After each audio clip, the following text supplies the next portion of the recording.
Calling the meeting to order. It's our second meeting in August. I've introduced myself as the representative Walter Mosley. Tom has introduced himself as Representative McDonald, and introduced Stephanie as our temporary or permanent or current shadow because Tom is moving on to bigger and better adventures. So I just will say quickly, and as some of you know, we had a disruption, a security disruption in our last meeting, which caused us to end the meeting abruptly. We apologize for the disruption. And we did take a vote to adjourn the meeting. Jill was on the phone, so her vote was not recorded, but Tom and I voted to adjourn the meeting. And we're going to pick up the meeting from where we left off last couple weeks ago. So unless anybody else has something to add about those opening remarks, we're going to talk about Tom when he's not here, and we'll move on. So our first order of business is to continue with the vandalism fund, application of the vandalism fund. Alicia, I'm sorry, I think that's everyone who needs to be in. Yes. I don't think there's any other division staff presenting. Okay. Sorry. Yeah. We reported on the vandalism fund. You're up to the vandalism application. Yes, I went to the applications. The first one is Olin Barneveld in Oneida County in the amount of $49,999.19. Do we have someone presenting that application to the board? That's gonna be Mike Seelman. I don't know if you need to. He's a panelist. Okay, go ahead. Yeah, so this is Mike Seelman from. There we go. You can hear me? Excellent. Good. The Olden Barneveld Cemetery is a small rural cemetery in the town of Trenton in Oneida County. They submitted an application for the repair of 38 hazardous monuments. They were inspected by investigator Corey Moore, who visited the cemetery and confirmed that all 38 monuments appeared to pose a hazard.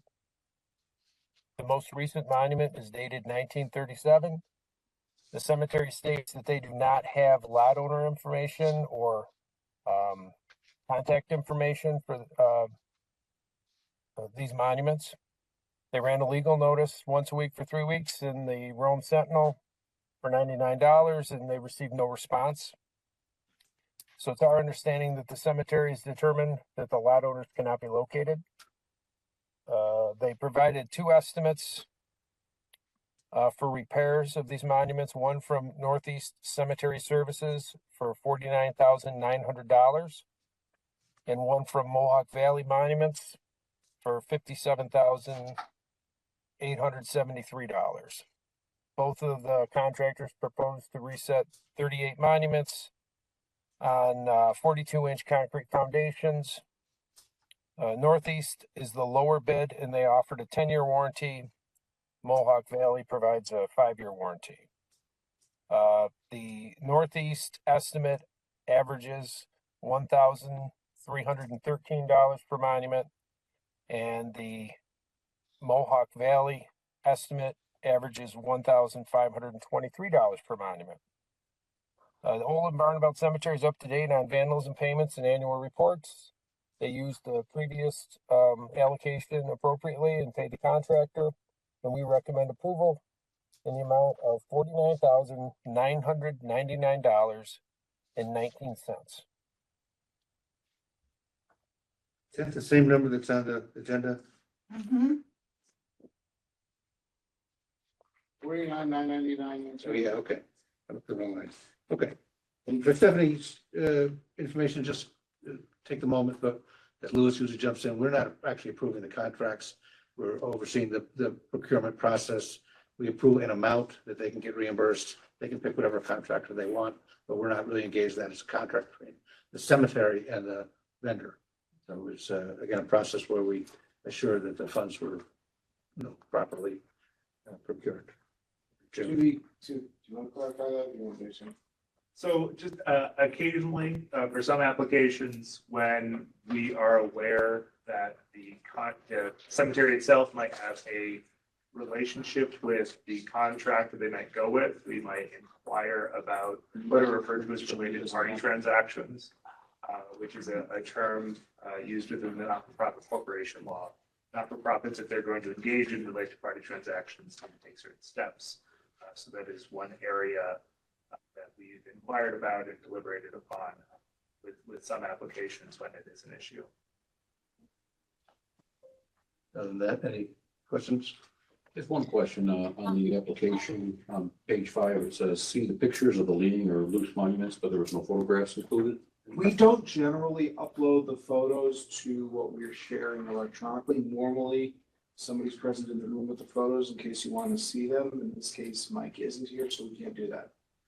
Because uploading the photos, they don't come through well enough to bother, and you just end up using up gigabytes that do you guys no good. Yeah, because I know that, it says we visited the cemetery, so I know. Yeah, we have photos, there are in the past photos. We don't typically upload those to packages because they're not. The investigators find the photos useful when they're trying to locate those monuments in the cemetery. So. it's I good mean, for them we to can, have we them. can make sure in the future that we have physical copies in the room. So did somebody else, Jill, do you start to? Yeah, I just had a question about Rob's comment. Does that mean that there are potential, or there were related potential party related party concerns that the board should be aware of, or is it resolved? Was there an issue with their policy? Is there something we should be considering? Oh, thanks, Jill. I'm personally unaware of any potential Okay. or certain unrelated related party transactions with the Olden Barnveld hazardous monument. I think my comment was more to the general Okay, process. thank you. Yeah. Yep. Okay, thank you. Does anybody else have any questions of Mike about this application? If not, I'll make a motion to approve the application of Olden Barnveld Cemetery in Oneida County for the amount of $49,990.19. Do I have a second? Second. All in favor? Aye. Aye. Application's approved. Second, application of vandalism fund is another dangerous monuments application. It is the Verona Cemetery, also in Oneida County, 73 stones in the amount of $97,793.14. And this is Mike Seelman again. Verona Cemetery, it's a small rural cemetery, town of Verona, Oneida County. They submitted an application for the repair of 73 hazardous monuments. Again, investigator Moore visited the cemetery and confirmed that all 73 monuments appeared to pose a hazard. The most recent monument in this application is dated 1929. And the cemetery stated they do not have lot owner records or contact information for that time period.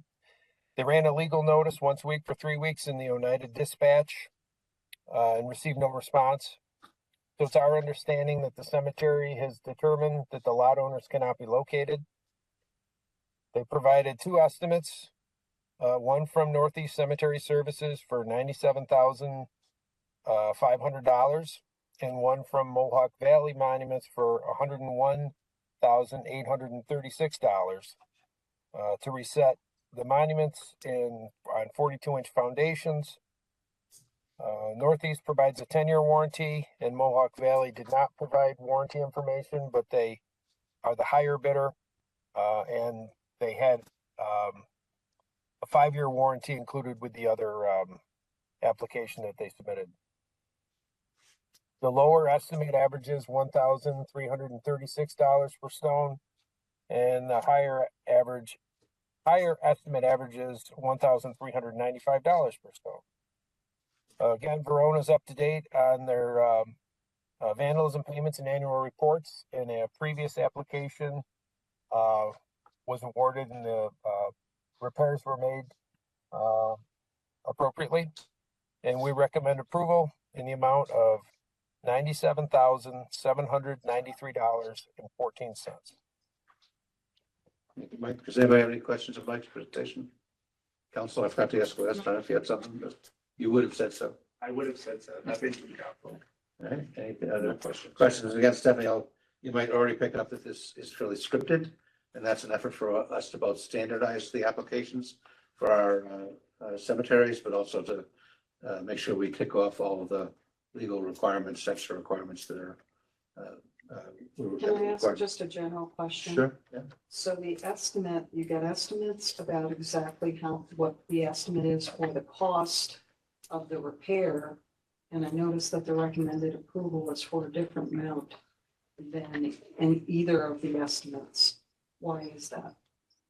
I would say that's not true. It It is is true. true. It It's always includes true. an ad that the cemetery. Oh, yes, I'm places in the sorry. paper. Yeah. There's the contractor bid plus the ad that they are required to put in the paper.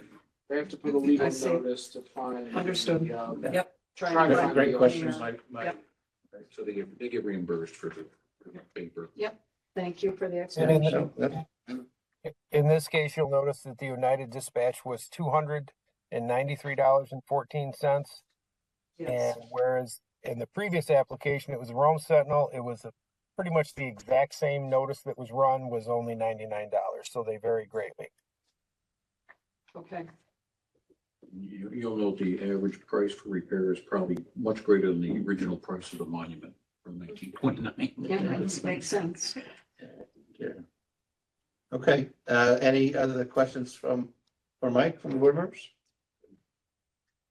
And I'll make a motion to approve the application of Verona Cemetery in Oneida County for vandalism funds of $97,793.14, subject to the availability of funds. And I'll amend my previous one to note that subject to the availability of funds for the previous application as well, for the record.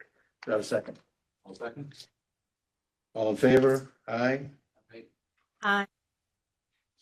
That concludes, despite the agenda which says 3, which I was. No, that agenda is incorrect. That is the agenda from the last meeting. Yeah. The current agenda, which I sent you yesterday, has only 2.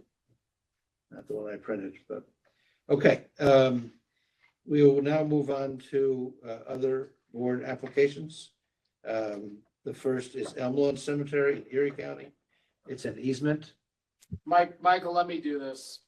Elm Lawn Cemetery for years leased property it owned to essentially for use as an industrial park.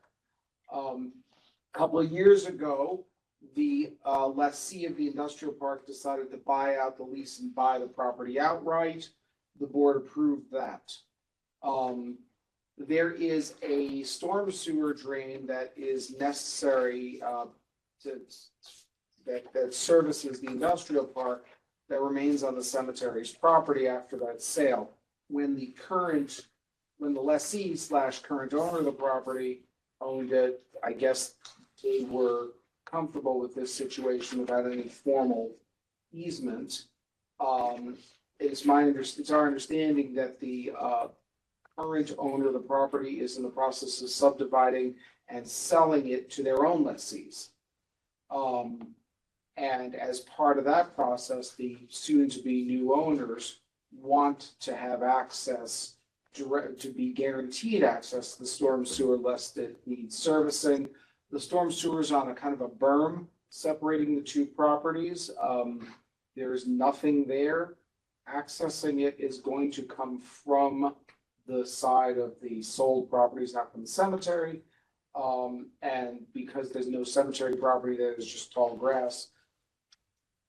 There's no real cost of mitigation if they have to come onto it to open up the storm sewer manhole cover and clean things out down there. The cemetery is receiving the fair market value as appraised of the value for the easement, which it's agreed to deposit into its permanent maintenance fund. Although that the cemetery is incurring no expenses in connection with this transaction, the buyer, the grantee is paying the whole cost of the easement. So there's no question. So they're not deducting anything from what they're putting into PM. They're putting the $1,036 that they're paying into PM. And, the transaction is going to have no discernible impact on anyone except that the new buyers will have a legal right to come on there. Before we make that motion, we didn't, it wasn't clear that this fits into an existing type 2 category under seeker. So we have, I forgot to print out, I'll get to you after the meeting. You kind of know the actual thing from the sign. Doing everything I can. Okay, so we all, so under seeker, we included the cemetery submitted a part 1 saying that this is gonna have no or minimal impact on the environment. We agree. We've drafted a part 2 and 3 of the short environmental assessment form for Mark to sign. So the resolution, I'm gonna do this from memory, or for risk of doing it from memory, is in the first instance for the board to find that this is an unlisted action under seeker.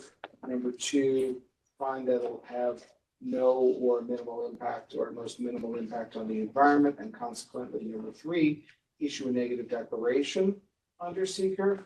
And 4, authorize Mark to sign the draft parts 2 and 3 on behalf of the board. That's the first thing that has to happen. Okay. Council. I agree with everything Louis just said. Well, all right, so I'll make the motion consistent with what Louis has laid out, that we declare this an unlisted action, that we have declared it as a negative declaration, and that I be authorized to sign the appropriate secret forms. And the proposed action will have minimal. That kind of, I guess, follows necessarily from. So if that is clear on the record, I will take a second for that motion. Second minute. All right. All in favor? Aye. Aye. And next would be to approve the, Yeah, let me get the precise language on this one, just give me 1 sec. That one, it's always the same for these, so I can do that from memory. The precise language on the grant of easement would be finding that the grant of the easement is for fair market value. I think that the land subject to the easement is not suitable for burials and that the grant of the easement will benefit the cemetery and its lot owners. Approving the grant of the easement and directing the cemetery to direct the proceeds, I'm stating that it's 1,030, not 1,036, into its permanent maintenance fund. I'll make the motion consistent with what you've read. Council, any other? Right? Any other questions of the division? Just to clarify for Stephanie, a couple of, this is, most of the things that the board approves, you just approve. With land sales and purchases, there are certain statutory requirements that we have to meet. So traditionally, we've actually broken those out, like specifically stating it's for fair market value, stating that it's not suitable for burials or that all burials have been removed. If it is suitable for burials, those are 2 different options under the statute, which is why this is a little more elaborate than, say, we can see soon a major alteration where all we're asking is thumbs up, thumbs down. Okay. Did I already get there? Yeah.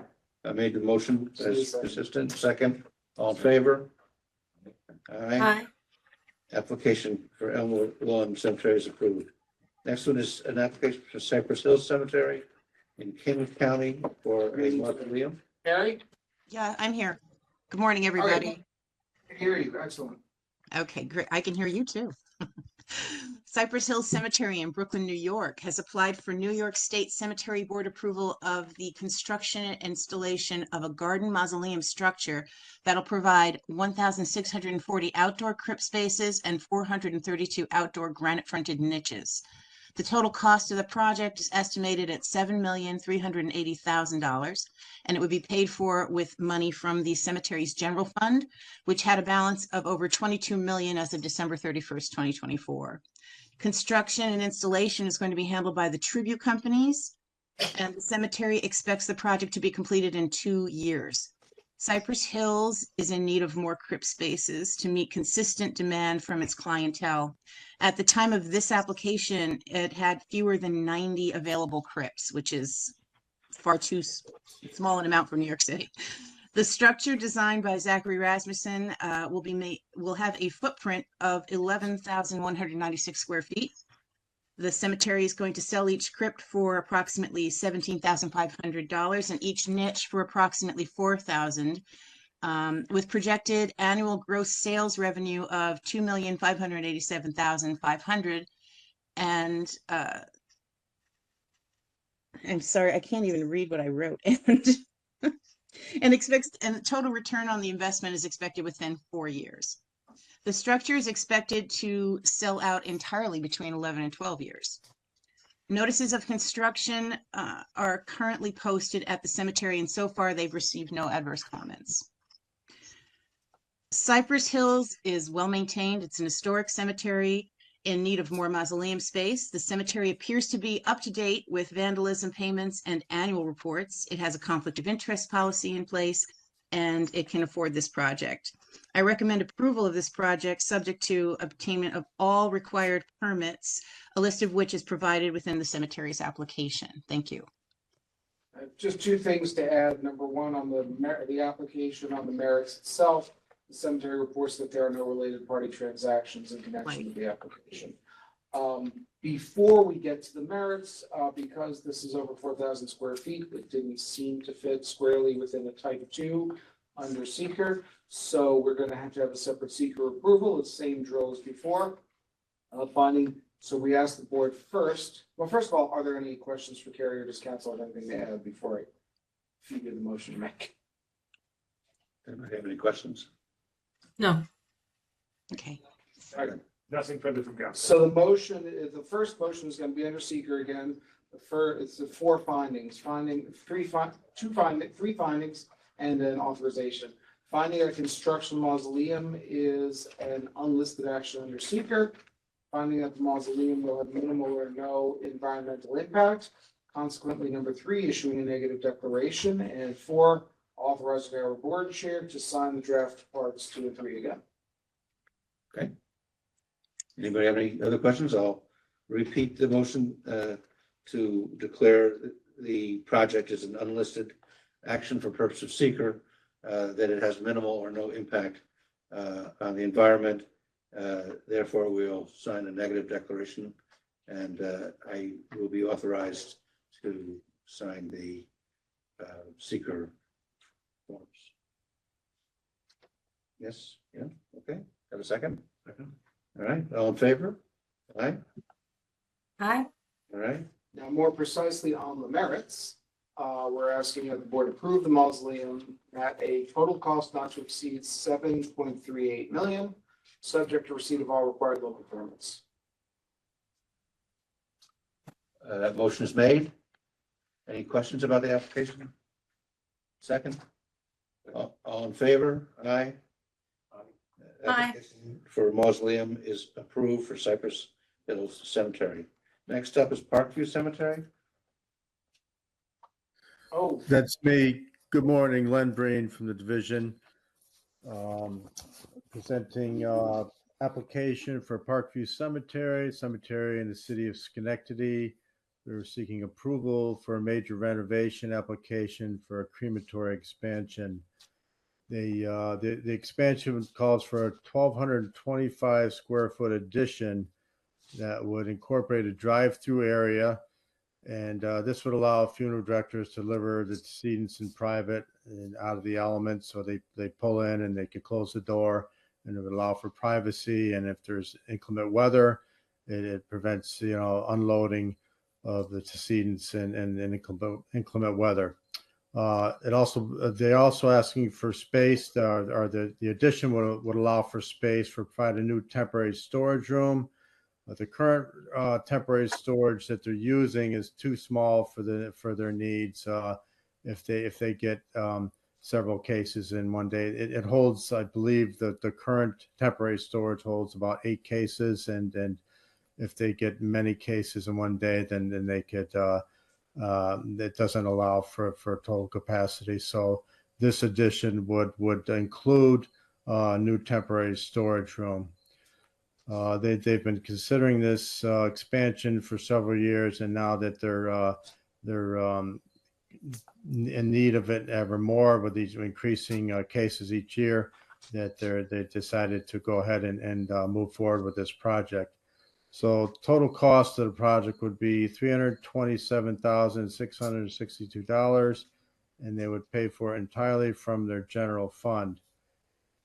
It will not interfere with any the cemetery operations. The crematory is situated in the back corner of the cemetery, and it won't interfere with the operations of the cemetery or interests of the lot owners.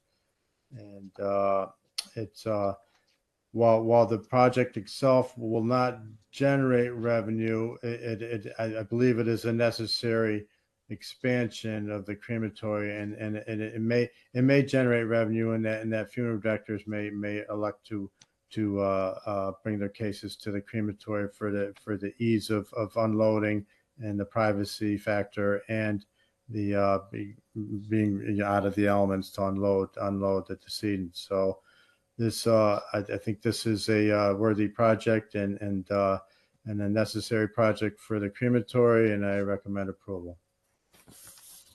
Just a very quick clarification. When you said expanding the crematory, they're not adding any retorts or changing their cremation capacity at all. Although they might get more cases as a result of having a nicer facility, they're not actually increasing their capacity. Council, Nothing to add. do we also have any questions? I guess we should mention this as the write-up mentioned, this is a type 2 under seeker because of the size of the addition. In which case we take no action. We don't have to mention it at all. Thanks.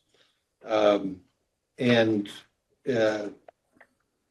just also to note, well, I'll finish the vote. So I'll make a motion to approve the expansion of the crematory facilities in Parkview Cemetery in Schenectady. Second. All in favor? Aye. Motion's approved. Aye. And I'll just take note, that was the finest presentation Lynn Breen has ever given. And also the last. Well, I appreciate that, Mark. Thank you. It will be my last. I hope I did a worthy job of presenting my last application. Practice makes perfect, and there you go. Thank you. Good luck in your future endeavors. We will Thank you very certainly much. keep in touch. Okay. Next is an application from Pine Lawn Memorial Cemetery Park and Cemetery, Suffolk County, for mausoleum. Carrie, you're up. Hello again. I'm here. Okay, Pine Lawn Memorial Park and Arboretum in Farmingdale, New York has applied for New York State Cemetery Board approval of the construction and installment of 6 mausoleum structures, which will provide 980 outdoor crypts and 920 outdoor columbarium niche spaces as part of their companion mausoleum complex. The total cost of this project is estimated at $3,982,928, and it would be paid for with money from the cemetery's general fund, which had a balance of $20,549,955 as of December 31st, 2024. The structures were designed by architect Roger LeBlanc, and all on-site construction and installation is going to be handled by Pine Lawn employees. The new additions add 3,724 square feet to the existing complex, which is 1,665 square feet, for a total footprint of 5,389 square feet. Pine Lawn will charge approximately $14,125 per crypt and $3,850 per niche, with anticipated annual sales revenue of $7,939,785. The cemetery anticipates net revenue of its investment twice over within 1 year. It should be noted that the sale of these crypts and niches will be included in the cemetery's calculation of future distributions to land shareholders. Pine Lawn is a very large, well-maintained cemetery. It's known for its wide array of mausoleum spaces, and there's consistent demand for them. The cemetery posted signs, required notices of construction, and received no adverse comments. Pine Lawn appears to be up to date with its vandalism payments and its annual reports. It has a conflict of interest policy in place, and it can readily afford this project. I recommend approval of same. Approval of this project, I recommend approval subject to the receipt of all required local permits. Thanks. Council, anything to add? Nothing to add from council. No seeker action. Louis Yes, has sorry. Louis has been doing them, so I was just. I'll do Yeah, it. that's why I actually left that to Lewis as well. Alright, so again, this is an unlisted action based on the size of the project and its anticipated impact. There's negligible. Again, like, the other ones before, we're gonna ask that you find that the construction of mausoleum structure is an unlisted action. Finding that these structures will have no or minimal environmental impact, consequently issuing a negative declaration, and for y'all to authorize our board chair to sign draft part 3. Any other questions? I'll make a motion to approve, no, to declare this an unlisted action as per seeker, and have a finding there'll be minimal or no impact on the environment, which allows us to have a finding of a negative declaration, and further to authorize me as the chair to sign the part 2 application. Part 3, sorry. Parts 2 and 3. Parts 2 and 3. Anyway, do I have a second for that? I'll second That. All in favor? Aye. Application is approved. Now, now that you've done that, we're asking that the board approve the mausoleum at total cost not to exceed $3,982,928. Sorry, $3,982,928, subject to receipt of all required local permits. All right, I'll make that motion. Have a second? Second. All in favor? Aye. Aye. No. Approves the application. That concludes our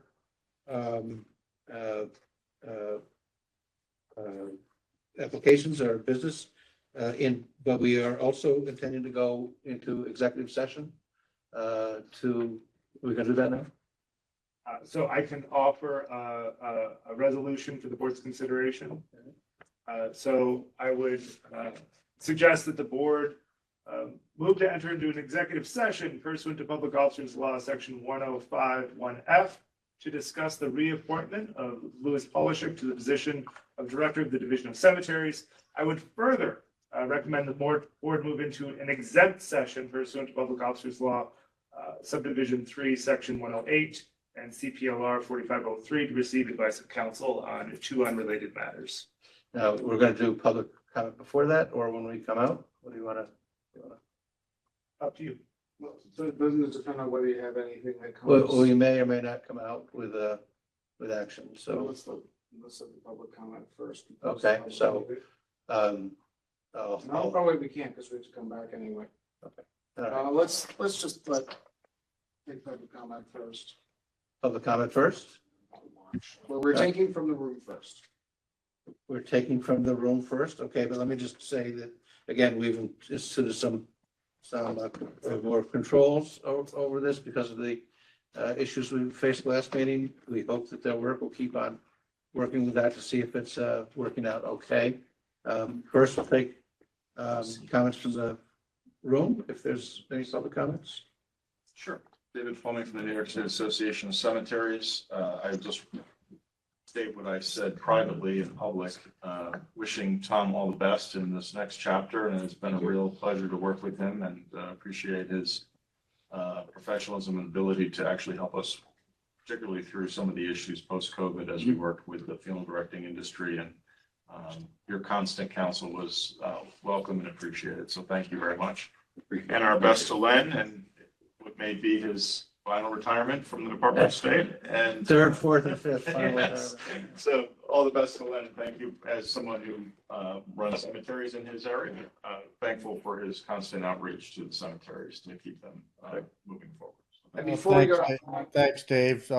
Somebody else is gonna have to do your application when you get it ready for the Nassau. okay.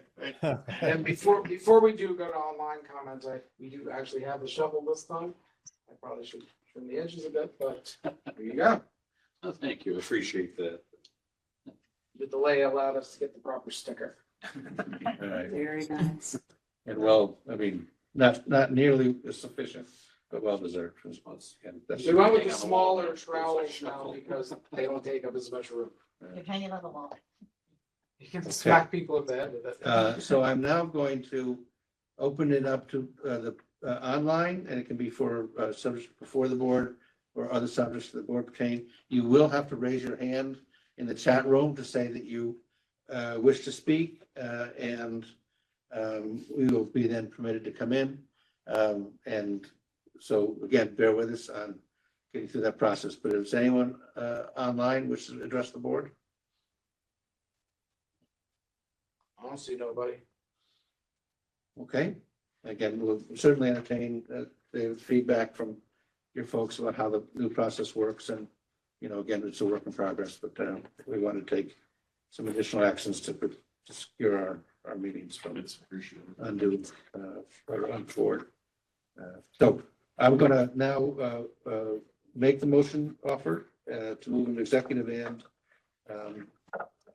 what's the other one? Exempt session. We may or may not, and we will come back out and announce any actions that we have taken and then adjourn the meeting. So we're not adjourning the meeting right now. Do I have a second on that? Second on that. All in favor? Aye. All right, and what do you want to do about the executive session? So just give me, why don't we do the executive session? Do you want to do the executive session first or the exempt session first? Doesn't matter to me. If you Here do the or exempt somewhere? session first, then the division people don't have to go anywhere. So let's do that first. Yep. And then I'll get. And do we do it here, or how are we doing We this? can do it right here. Right, so everybody else, Everybody else is blocked Because off, now so that we we can have pause the blocked meeting or off, whatever. can we just kick everyone out other than, You can mute can us. we kick everyone out other than Jill? Actually, no, we can't. We have to go somewhere else to do it. okay. So we'll leave this open. Jill, we're gonna call you from Rob's office. Okay, Or okay. Some other location. Reconvene our cemetery board meeting. We were in both executive and exempt action. We did take one action. I'll read the resolution. Whereas not-for-profit cemetery corporation law, section 1504B, vests the cemetery board with authority to appoint the director of the Division of Cemeteries, and whereas the current term of the director of Division of Cemeteries shall expire on November 11th, 2025, and whereas the cemetery board desires to appoint the director of Division of Cemeteries for a new term, now therefore be resolved that the cemetery board appoints Louis A. Polishuk as director of this Division of Cemeteries for a term of 6 years commencing on November 12th, 2025, at a salary determined by the Department of State. Anything else to add? No. There's a second? Second. Do we vote now, or we just say report that we voted? You report that you voted. We did vote, and we voted to affirm that reappointment. So congratulations, Louis. Thank you. Yeah, good to have you around. I'm there, sure. I don't think we have anything else to report. We had several conversations. We don't have Jill back on. Oh, there's Jill. Okay, So good. so I will make a motion to adjourn the meeting. Second. Second, Next meeting is, Next meeting, okay, yes. so I have scheduled, let me know if this doesn't work. The 9th, Alicia is away and it's also too soon after this meeting. So I've scheduled the next meeting for September 16th. I sent something to all the board members already. So that's the third Tuesday, not the second Tuesday. The only other difference is that we're looking at room 505. 505 as opposed to this room, which is the room next to our office. Same building, just a different I'm room. away at a training that day, so I won't be able to make it that day. The Okay, 16th. do you want me to look at Yeah. other days that week? I'm away actually the Tuesday, Wednesday, Thursday, so How about going for Monday? I'm leaving the afternoon. I mean, I could do it if there was no other time, but I'm gonna be in transit getting there Monday. calling my. How about, the following Monday is starting to get very late into things. Like that starts impinging on October. We could, I mean, would Friday? work for you? I don't see why not. What's that, Friday, the 18th, the 19th? 18. Yeah, I feel like I have a doctor's The appointment that day, 19th. but I feel like I can move it. Yeah, worst case comes to worst. Yeah, no, the night, I have nothing on that day. September Sure. 19th, you're talking about? Yeah, I'll just double check that we have a room. One of the Okay. issues I've had with these meetings is that the room is not readily available. In fact, in December, we had to move this meeting because we had neither this room nor room 505. Anyway, All right, I'll look into the So- Friday. That'll give us Okay. more time to get you. motion to adjourn, all in favor? Aye. Aye. Aye. Aye. Thank you all. I need to sign both of these.